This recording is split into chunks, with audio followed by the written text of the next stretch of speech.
नमस्कार, आपण पाहताय लोकराज्य न्यूज 24। पाहुयात महत्त्वाची बातमी। चिंचवडमध्ये कोयत्याचा वार करीत रोकड लुटणाऱ्या टोळीला अवघ्या 24 तासात गुन्हे शाखेच्या गुंडाविरोधी पथकाने अटक केली आहे। यश रमेश अंधारे, वय वर्ष 18, राहणार थेरगाव, मूळ राहणार भोंजे, तालुका बार्शी, सोलापूर। रितेश मुकेश चव्हाण, वय वर्ष 18, राहणार जगतापनगर, थेरगाव।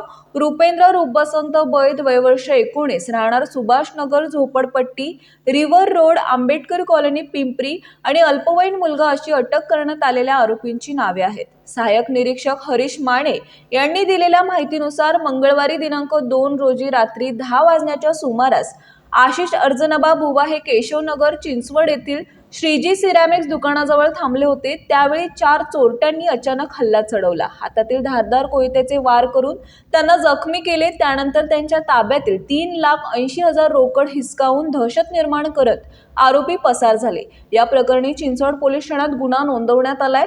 या गुन्ह्याचा तपास करण्यासाठी विशेष पथके तयार केली। तपासादरम्यान सीसीटीव्ही फुटेज आणि गुप्त माहितीच्या आधारे संशयितांची ओळख पटली।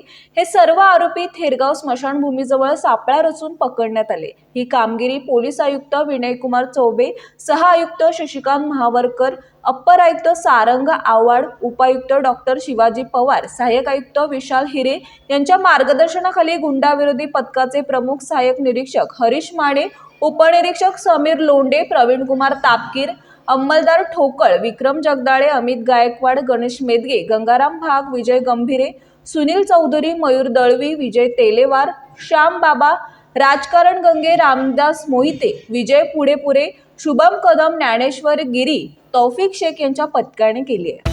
महाराष्ट्रातील महत्त्वाच्या आणि ताज्या बातम्या पाहण्यासाठी आजच आमच्या लोकराज्य न्यूज 24 न्यूज चॅनलला YouTube वर सबस्क्राईब करा आणि बेल आयकॉन प्रेस करा।